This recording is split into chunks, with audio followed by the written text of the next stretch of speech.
Hey, I'm Kai, and today I'm checking out the Mooer Prime M2. This is the latest in Mooer's Prime series of mini digital modelers. They have the P1 and the P2, which are headphone amps, and they also have the S1 and the M1, which are more floorboard-based modelers. Now we have this M2, which is sort of a culmination of all of the other pedals in the line so far. You've got the headphone amp-ish sort of form factor of something like the P2, for instance, but you have the foot switches that are featured on the M1 and the S1. I do think of all of the Prime series they've released so far, this one probably looks the most professional. Let's hear one of the stock presets in this unit and then I'll jump over into the overview.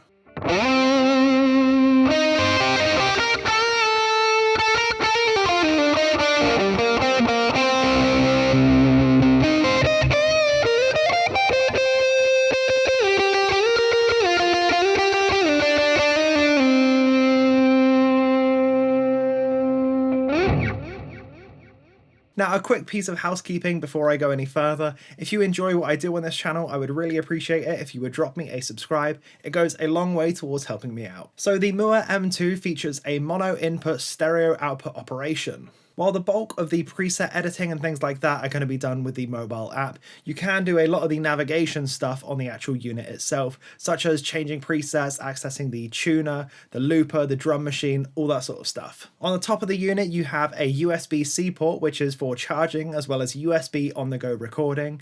You also have a headphone jack and a 3.5mm MIDI jack. Now, I personally would have loved to have seen a 9V operation here so that you can run it on a pedal board alongside other standard pedals. It's almost the perfect form factor for a pedal board as it has the dual foot switches and the general sort of pedal shape. I think this would have been a really good replacement for something like the Zoom MS50G or the Line 6 HX Stomp, for instance. You know, that sort of all-in-one amp and cab simulator thing that you have on a pedal board that the rest of the board is built around. It is worth mentioning here, it still will be pretty pedal board friendly as is, since you can use the USB port for charging it while you're using it, or you could also just recharge it before you play the gig. This is a battery powered unit after all, and the battery life lasts a good 6 hours.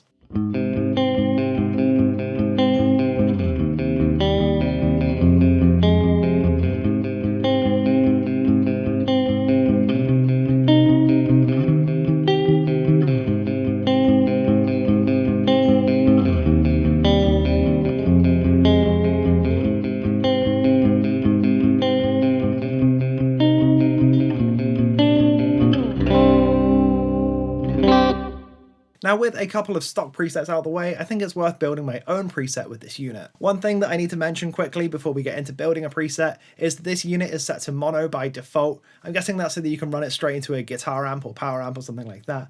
However, for what we're doing, we're running out stereo into the interface, so we want to switch it over to mono, which you can do by heading over to the mixer tab, flicking over to the master, and then clicking on stereo instead of mono. Now, my goal in mind for this preset build is a tight drop C metal tone, but I don't want to use a standard 5150 or anything like that. I want to mix it up a bit, get something a little bit more unique going on. Now, this one is going to be a pretty simple preset build just for the sake of this video, but I will go into a deeper preset that I built later on. Before I get into picking the right amp for me, I want to build out the rest of the preset first, so I'm probably going to want a boost pedal, a noise gate, and a cabinet of some description. So for the boost pedal, I think I'm probably just going to go for the classic TS808 style thing, with the drive down low, level up pretty high. I'm just going to add the amp block now so that we've got that block in our chain. It just makes things a little bit easier when we get later on. Let's go for an amp. I'm going to pick the 5150 maybe just for now, just to hear what it's doing. Then we're going to add our cabinet. There's all sorts of CT cabinets in this unit, which I haven't seen in previous Mooer modelers.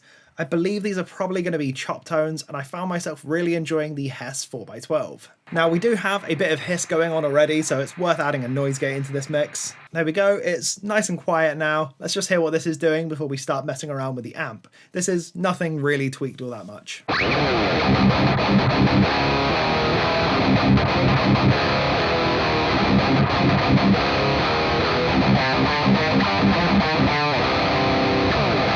I'll now disable the boost block for a second while we're picking an amp.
really liking how that sounds. That was the Powerbell DS, which I think is going to be based on an Engel Powerball. Then it's boosted with the TS808. I'm going to keep the cabinet as is, and then we'll start adding in some wet effects to this preset and give us something of a solo tone. So we have a good amount of delays available to us. It covers all of the basics with a couple of little extra ones, but I think for this tone, I'm just going to go for a classic tape delay.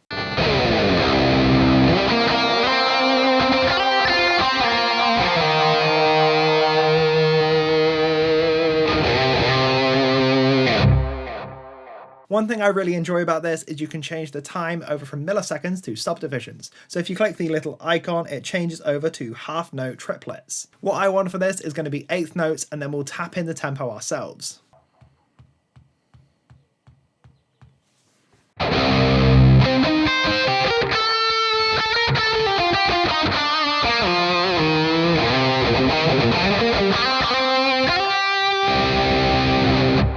That's pretty good so far. We're going to now add a reverb onto this and just maximize that sort of spacey thing. Again, we have all of the basic reverbs covered with things like room, hall, plate, spring. Then the only sort of weirdos amongst the mix is going to be the modulated reverb and the shimmer. I think for this, I'm just going to go for a classic plate.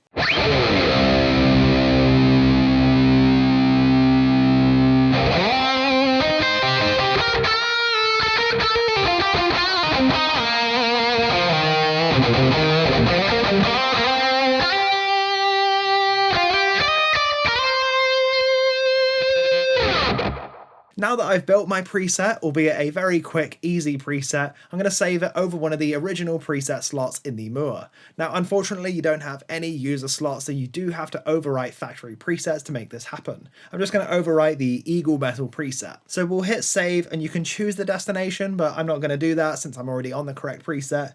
You can get rid of the name and then type in a new name, so I'll just type in Kai Chug. I've hit OK, and that one's all saved and good to go. Now I'll strip this preset back and take off the delay and reverb, and we'll go through some user IRs, since this unit is capable of loading third-party impulse responses. Let me know in the comment section down below which one of these is your favorite impulse response. I'm going to run through a bunch of them and leave the names up on screen.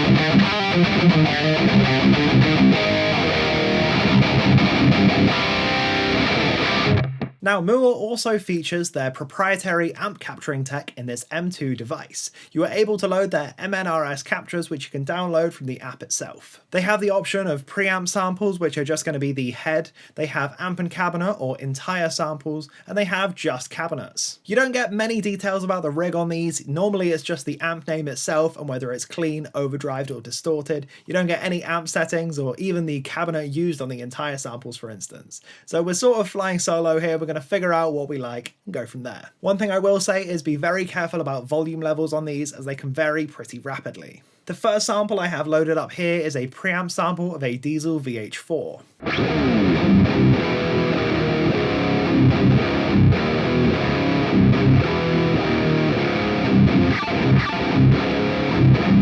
The second one I'm going to try out is the Friedman BE100. This one's actually a little lower gain, so I may boost it with the TS808 we set up earlier.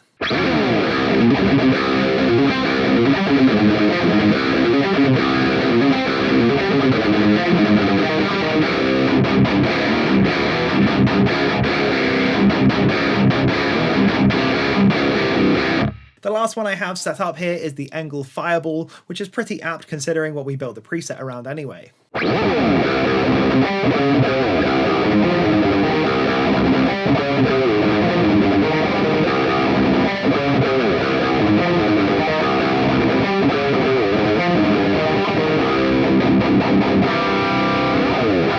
I'll now bypass the cabinet and we'll go through some of the entire rig samples. These are going to be the amp and cabinet samples. The first of these I have set up is a JVM 410H by Marshall.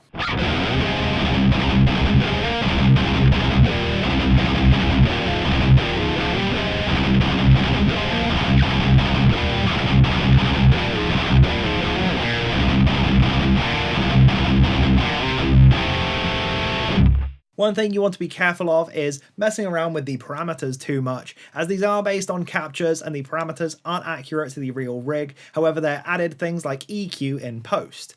We are going to tweak this around a little bit though, because that sound is way too bassy for me, so I'll see where I can get by tweaking these parameters.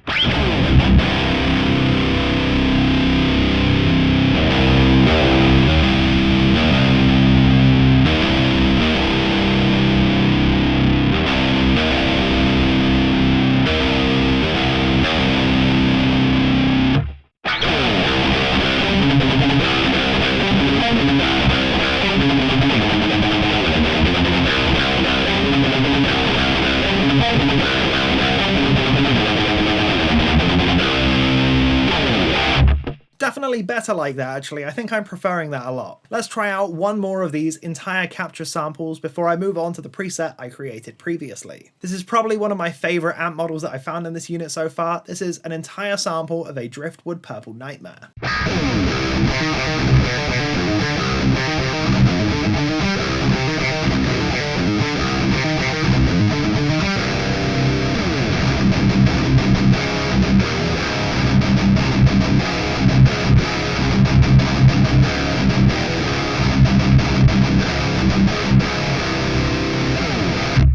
Before I get into my other preset actually, I need to go through a couple of the app features that are worth noting. Firstly, the global settings. If you click the M2 logo in the top left corner, you can access all of the settings, where I'm going to click the settings menu and go into my globals. Here you'll find things like the global cabinet bypass, which is particularly useful if you're running the unit out to a power amp. It automatically disables all of the cabinets in all of the presets. You also have things like your global EQ, your input gain, as well as RGB settings so that you can change the effects on the unit itself. One handy thing in this menu is that you can configure the foot switches to either change preset up and down or change bank up and down. This can be useful if you're using it with external foot switches, for instance. I do kind of wish there were more options for what the foot switches on the unit can do. Things like snapshots or scenes or something like that, as well as effects bypass would be pretty handy.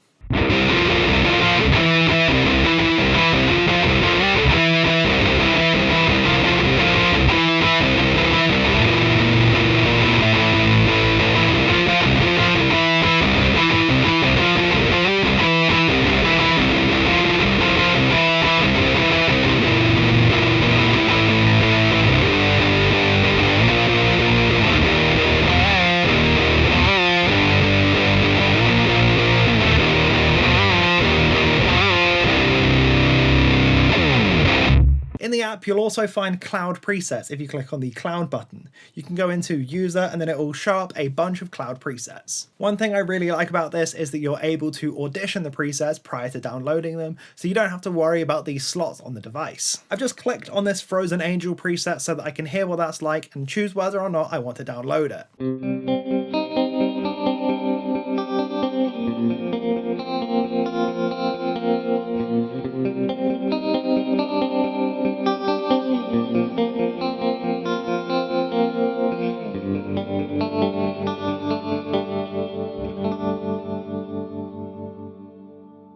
I really like that that's a thing, but one thing that I don't enjoy is that when you back out of that menu, it goes onto the preset as you saved it and not as you last had it set up. Now the app also mirrors a lot of the functions of the main unit itself as well, so you can access things like the tuner, the drum machine, the looper, all of that good stuff. Now, as I mentioned, I did make a bit more of an experimental preset prior to filming, so let's check that one out now. Now for this one, I wanted to go for a very effect-heavy post-rock kind of thing, so I do have a delay in front of a drive pedal to get some big, thick ambient stuff. I'll just show you what that one sounds like in a couple of different preset orientations.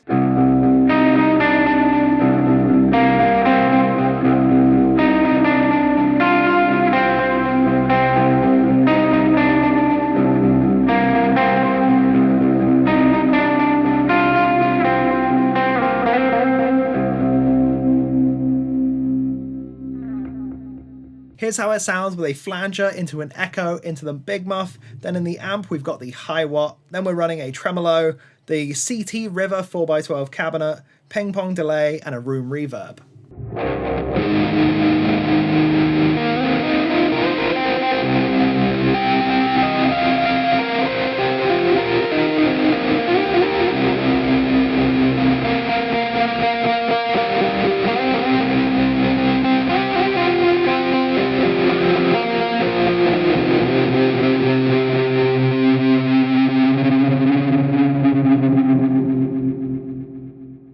wanted to do a shootout between a real Big Muff and the Big Muff model inside the Prime M2, as this is an area that a lot of people critique Mooer over. I've still got the same preset set up, though I've disabled everything other than the amp and cab, and we'll just flick between the real Big Muff and the Muffy model in the Mooer. So this is the real Big Muff.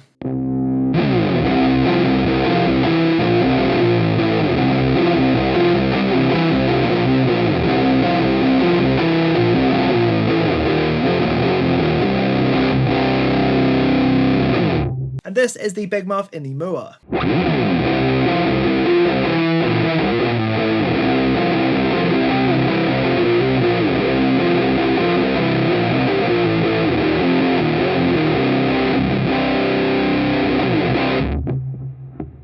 I wouldn't say it's a major difference, but you can certainly tell them apart. The modelled Big Muff just doesn't have that same kind of low-end thickness and punch to it that the real Big Muff has. I'd say that the Big Muff in the Mooer is probably good enough for most people. However, if you're particularly into your fuzz pedals and want things sounding correct, it may be worth just chucking a fuzz pedal in the bag alongside the Mooer. I actually think pairing the two up is a really powerful combination that's worth thinking about. Before I get into the review and talk about the pros and cons of the unit as well as how I'd use it, I need to mention this is a sponsored video, as Mooer have sent me out this unit to demo. That said, I have worked with Mooer a lot of times in the past and they have been very receptive to honest criticisms and even acted on them a lot of the time. As far as what the pedal is designed to be used for, I think it's really going for an all-in-one modeler thing still. However, if it had that 9V slot on the top, it would have been so perfect as a pedalboard modeler situation. It's not perfectly pedalboard friendly as is, but it would still work really nicely if you're willing to adapt how you work with pedals just a little bit. It does kind of seem like it wants to be a more standalone thing though, so maybe you're supposed to rig this one up with a MIDI controller to get gigging.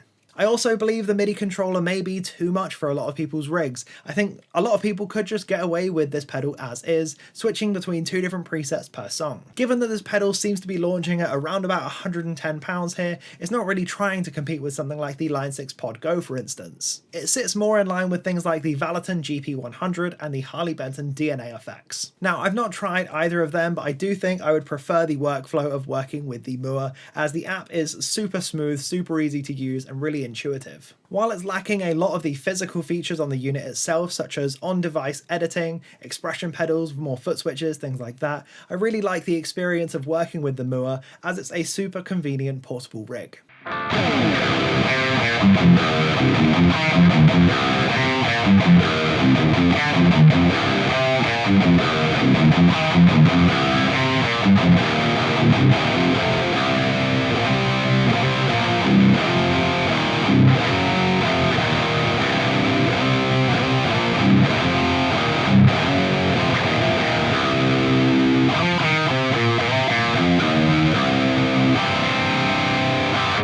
As for the tones, I would say it's a perfectly capable little unit and about what you'd expect at this price point. I wouldn't say that the tones punch particularly above their weight, but you get a great amount for your money. If you are using the captures, be it the amp captures, the impulse response captures, or the amp and cab captures, you're largely relying on the person capturing those things to get it sounding good. This does mean that some of the captures sound better than others, and you sort of have to roll the dice a little bit to try and find the tones that you like, but that's no different to any other profiler sort of situation.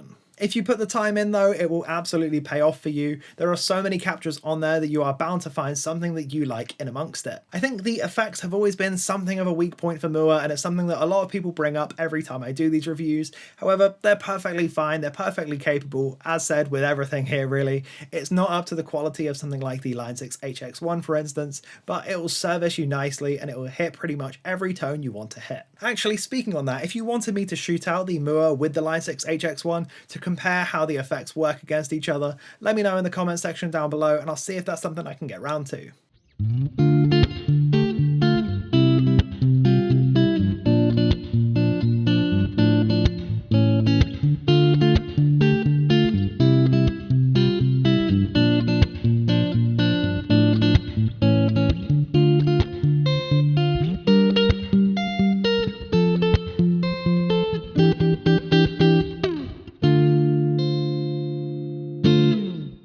One thing with pretty much all of these Mooer units that's taken me an awful lot of time to pin down is the quality of the impulse response loader itself. As all of these stock cabinets in the unit are technically impulse responses too, this is something that affects every single time you're running a cabinet on the device. As I was playing through this one, I noticed that the tone sounded kind of filtered and a little bit narrow, but not awful, just slightly off sounding, especially when I was using third-party impulse responses that I know and love. I was curious to do an A/B test and hear this impulse response loader built into the Mooer versus the Miko 2 plugin. This is the same impulse response on both technically, just one of them's been exported and loaded into the Mooer.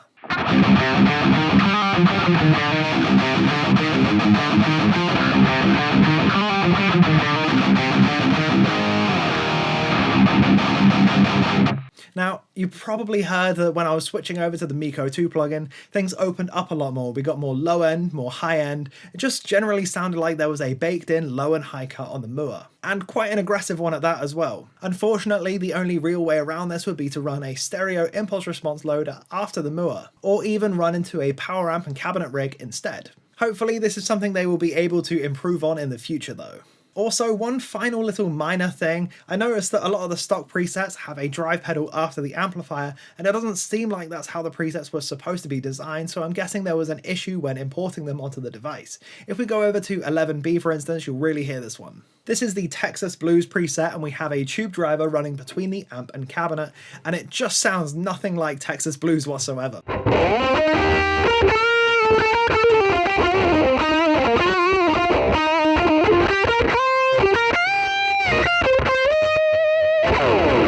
If anything, that sounds more like modern hardcore.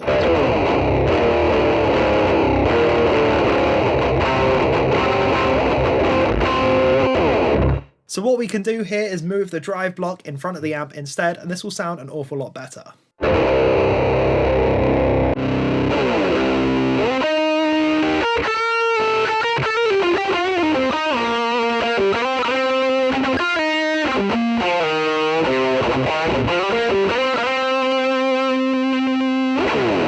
Yeah, so when you get this unit, just keep an eye out for that, move the drive block around if you have to, and you'll be in for a much better time. With that, that is everything that I have for this video, so thank you ever so much for sticking around to the end. I do really appreciate it. I will leave affiliate links in the description box down below, as well as in the comment section. If you're ever shopping on Gear for Music, please do use my link, as it gives me a little bit of kickback without costing you a penny. I've also got all of my gear listed up on Thomann if you're interested. Thank you so much for watching. I've been Kai.